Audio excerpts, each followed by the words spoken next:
Halo semua, banyak teman-teman yang menanyakan, kenapa Allah di dalam Al-Quran menggunakan kami, kata ganti orang pertama dalam bentuk jamak, bukan menggunakan aku atau saya, kata ganti orang pertama dalam bentuk tunggal. Padahal teman-teman yang muslim menekankan pada keesaan Tuhan. Contohnya di dalam Al-Quran surah 2 ayat 151. Sebagaimana kami telah mengutus kepadamu seorang rasul, dalam kurung Muhammad, dari dalam kurung kalangan kamu yang membacakan ayat-ayat kami, menyucikan kamu, dan mengajarkan kepadamu kitab, dalam kurung Al-Quran, dan hikmat, dalam kurung sunnah, serta mengajarkan apa yang belum kamu ketahui. Nah, ada yang memberikan argumen bahwa Allah di dalam Al-Quran tidak benar-benar tunggal. Karena kalau Tuhan itu satu dan Al-Quran adalah perkataan Tuhan, maka seharusnya Allah menggunakan kata ganti orang pertama tunggal seperti aku, saya, atau ane. Tetapi kenyataannya Allah menggunakan kata ganti orang pertama jamak, yaitu kami. Penjelasan dari Muslim adalah kata kami yang ada di dalam ayat itu bukan bermakna jamak, melainkan tetap bermakna tunggal, namun menunjukkan kebesaran atau keagungan. Terus terang, saya bisa terima dan tidak ada masalah dengan penjelasan Muslim pada ayat ini. Kata kami tidak selalu bermakna jamak. Kita sebagai manusia juga sering menggunakan kata kami namun bermakna tunggal. Hal ini bukan hanya digunakan untuk menunjukkan kebesaran dan keagungan, namun juga kesopanan, misalnya ketika berbicara dengan orang yang lebih dihormati. Tetapi masalahnya, penjelasan Muslim ini tidak menjelaskan semuanya. Karena ada kata kami di dalam Al-Quran yang jelas-jelas maksudnya bukan Allah.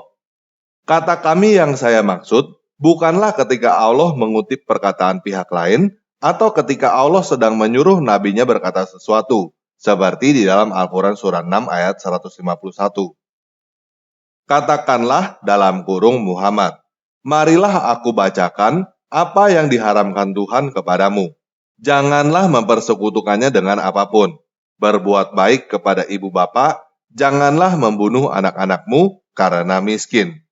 Kamilah yang memberi rejeki kepadamu dan kepada mereka. Janganlah kamu mendekati perbuatan yang keji, baik yang terlihat ataupun yang tersembunyi. Janganlah kamu membunuh orang yang diharamkan Allah, kecuali dengan alasan yang benar. Demikianlah Dia memerintahkan kepadamu agar kamu mengerti. Di dalam ayat ini, Allah menyuruh nabinya untuk berkata bahwa kamilah yang memberi rejeki kepadamu dan kepada mereka.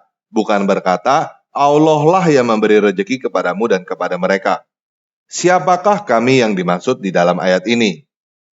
Karena ayat ini adalah perintah untuk dikatakan oleh Muhammad, dan di situ ada disebut, demikianlah Dia memerintahkan kamu agar kamu mengerti. Jadi jelas Allah di dalam perkataan ini adalah pihak ketiga tunggal, Dia, dan kami yang ada di dalam ayat ini maksudnya adalah Muhammad. Jadi, kamilah yang memberi rejeki kepadamu dan kepada mereka, artinya Muhammadlah yang memberi rejeki kepada umat muslim, bukan Allah. Namun, kata kami di dalam ayat ini bukanlah yang saya maksud bahwa kami di dalam Al-Quran bukan Allah. Karena kata kami di dalam ayat ini adalah kutipan perintah untuk dikatakan oleh pihak lain. Sedangkan kata kami di dalam ayat-ayat yang saya maksud bukanlah kutipan. Kata kami di dalam ayat-ayat Al-Quran yang saya maksud adalah benar-benar pihak pertama yang menyampaikan ayat Al-Quran, namun bukan Allah. Ayat-ayat apa aja itu? Yuk sekarang kita mulai aja ya.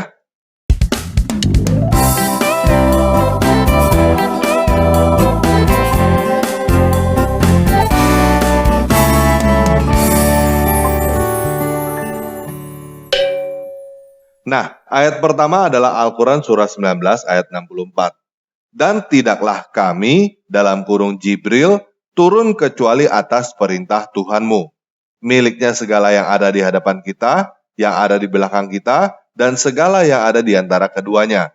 Dan Tuhanmu tidak lupa. Di dalam ayat ini, teman-teman bisa lihat dengan jelas bahwa nama dalam kurung Jibril diselipkan oleh penerjemah Kementerian Agama Republik Indonesia sebagai keterangan bahwa kami yang dimaksud adalah Jibril. Al-Quran surah 19 ayat 64 ini bukan kutipan. Hal ini bisa kita lihat pada ayat-ayat sebelumnya, tidak ada penjelasan perintah katakanlah dalam kurung Jibril, seperti katakanlah dalam kurung Muhammad. Bahkan pada ayat sebelumnya, Al-Quran Surah 19 ayat 63, dikatakan itulah surga yang akan kami wariskan kepada hamba-hamba kami yang selalu bertakwa. Nah, teologi Islam yang menekankan bahwa Allah itu satu dan tidak punya sekutu, mengharuskan kami di dalam Al-Quran Surah 19 ayat 63 dimaknai sebagai Allah tunggal yang menggunakan kata kami untuk menunjukkan kebesaran atau keagungan.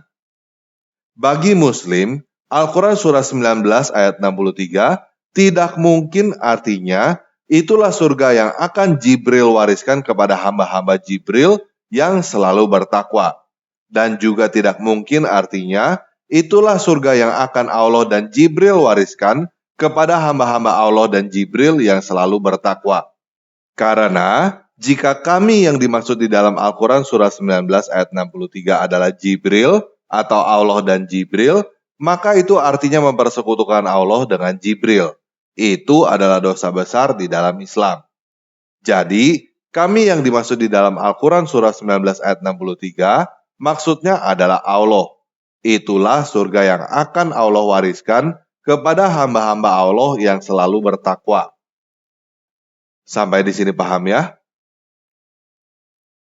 Nah, masalah timbul ketika ada yang keceplosan di dalam Al-Quran Surah 19 ayat 64. Dan tidaklah kami turun kecuali atas perintah Tuhanmu. Perhatikan ada kata sambung dan di situ, berarti seharusnya kelanjutan dari ayat 63. Tetapi, kok mendadak dikatakan tidaklah kami turun kecuali atas perintah Tuhanmu? Kalau kami yang dimaksud adalah Allah, supaya konsisten dengan ayat sebelumnya, maka itulah surga yang akan Allah wariskan kepada hamba-hamba Allah yang selalu bertakwa, dan tidaklah Allah turun kecuali atas perintah Tuhanmu. Jadi pertanyaan kan, siapa Tuhanmu? Kok dia bisa memberi perintah kepada Allah? Berdasarkan logika Muslim, kalau kami di situ adalah Allah, dan Allah tidak turun kecuali atas perintah Tuhan, maka Allah bukan Tuhan kan? Itulah sebabnya, penerjemah Al-Quran terpaksa harus menerjemahkan kata kami secara tidak konsisten di dalam Al-Quran Surah 19 ayat 63 dan 64. Walaupun di situ ada kata sambung dan. Penerjemah Al-Quran terpaksa menyelipkan kata Jibril pada Al-Quran Surah 19 ayat 64 supaya pembacanya digiring pada pemikiran bahwa kami yang dimaksud adalah Jibril. Karena jika tidak diselipkan kata Jibril, tentunya ayat itu akan membuktikan bahwa Allah bukan Tuhan. Tetapi penambahan kata Jibril ini juga bukan berarti tanpa konsekuensi. Konsekuensinya adalah berarti Jibril keceplosan menyelipkan kata-katanya sendiri di dalam Al-Quran. Dan dia menggunakan kata kami untuk menunjukkan kebesaran dan keagungannya sendiri. Artinya, Al-Quran Surah 19 ayat 64 pasti bukan perkataan Allah. Jadi, Allah tidak mampu menjaga Al-Quran dari keceplosan oleh Jibril. Paham ya? Nah, di mana lagi ada kami di dalam Al-Quran, tetapi yang dimaksud bukan Allah. Kata kami di dalam ayat lain yang bukan mengacu kepada Allah yang satu ini, seharusnya semua umat muslim tahu. Karena adanya di dalam surat Al-Fatihah, yaitu Al-Quran surah 1 ayat 5-6. Hanya kepada Engkaulah kami menyembah, dan hanya kepada Engkaulah kami mohon pertolongan. Tunjukilah kami jalan yang lurus. Dari awal sampai akhir surat Al-Fatihah, tidak ada perintah katakanlah dari Allah. Dan kami yang dimaksud di situ sudah pasti bukan Allah. Kami yang dimaksud di situ adalah umat muslim. Surat Al-Fatihah adalah doa umat muslim. Perkataan manusia, bukan perkataan Allah. Jadi, sekarang ini kita punya dua bukti bahwa kami yang berbicara sebagai orang pertama di dalam Al-Quran tidak selalu Allah. Kami yang berbicara sebagai orang pertama di dalam Al-Quran surah 19 ayat 64 adalah Jibril. Dan di dalam Al-Quran surah 1 ayat 5-6 adalah umat muslim. Paham ya? Nah, sebenarnya ada banyak ayat lain yang rancu siapa yang dimaksud dengan kami. Tetapi saya tidak akan membahas semuanya. Saya hanya akan memberikan contohnya di dalam Al-Quran surat 3 ayat 108. Itulah ayat-ayat Allah yang kami bacakan kepada kamu dengan benar. Dan Allah tidaklah berkehendak menzalimi dalam kurung siapapun di seluruh alam. Siapakah kami yang dimaksud di dalam ayat ini? Di sini, penerjemah dari Kementerian Agama Republik Indonesia menggunakan huruf besar, yang artinya si penerjemah menafsirkan bahwa kami yang dimaksud adalah Allah. Tetapi, jika kami yang dimaksud adalah Allah, sebenarnya agak aneh. Kenapa ada kata Allah di situ yang mengindikasikan bahwa Allah sebagai pihak ketiga? Ayat-ayat Allah yang kami bacakan, dan Allah tidaklah berkehendak menzolimi dalam kurung siapapun di seluruh alam. Jika Allah adalah pihak pertama yang berbicara, seharusnya itulah ayat-ayat yang kami bacakan kepada kamu dengan benar, dan kami tidaklah berkehendak menzolimi dalam kurung siapapun di seluruh alam. Tetapi Allah di situ menjadi pihak ketiga yang dibicarakan. Jadi, siapakah kami yang dimaksud di dalam Al-Quran surat 3 ayat 108? Menurut saya, kata kami yang ada di dalam Al-Quran surat 3 ayat 108 itu lebih cocok adalah Muhammad. Itulah ayat-ayat Allah yang Muhammad bacakan kepada kamu dengan benar, dan Allah tidaklah berkehendak menzolimi dalam kurung siapapun di seluruh alam. Menurut saya, ini lebih klop. Lagi pula, menurut Al-Quran surah 2 ayat 151, yang membacakan ayat-ayat adalah seorang rasul, dalam kurung Muhammad. Nah, walaupun menurut saya, kata kami yang ada di dalam Al-Quran surah 3 ayat 108 lebih cocok adalah Muhammad, tetapi hal ini masih bisa diperdebatkan. Bisa juga kami yang dimaksud di situ adalah Jibril.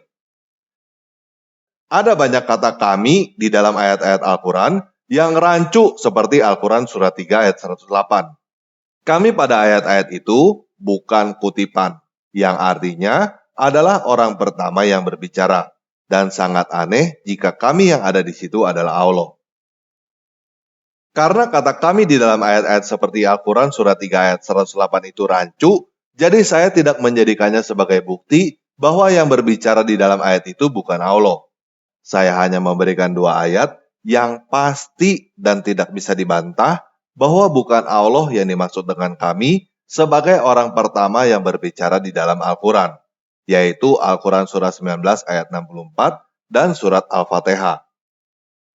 Muslim berkata bahwa Al-Quran adalah wahyu yang langsung turun dari Allah, tetapi lewat satu sosok yang disebut malaikat Jibril yang ditemukan di Gua Hiro. Menurut saya, lewat Jibril artinya tidak langsung. Dan kenyataannya ada bukti bahwa Al-Quran terkontaminasi oleh perkataan Jibril. Di dalam Al-Quran surah 19 ayat 64, Jibril keceplosan menggunakan kata kami sebagai pengagungan atas dirinya sendiri. Jadi, Allah tidak mampu menjaga Al-Quran dari diubah oleh Jibril. Sedangkan surat Al-Fatihah jelas adalah doa umat muslim, bukan perkataan Allah, tetapi diselipkan di dalam Al-Quran. Al-Quran mengklaim bahwa dirinya adalah 100% perkataan Allah yang dijaga oleh Allah dari diubah atau ditambahkan oleh pihak lain. Tetapi kenyataannya tidak begitu. Allah bahkan tidak sanggup menjaga Al-Quran dari ditambahkan oleh Jibril. Hal ini cukup untuk membuktikan bahwa Al-Quran bukan perkataan Tuhan.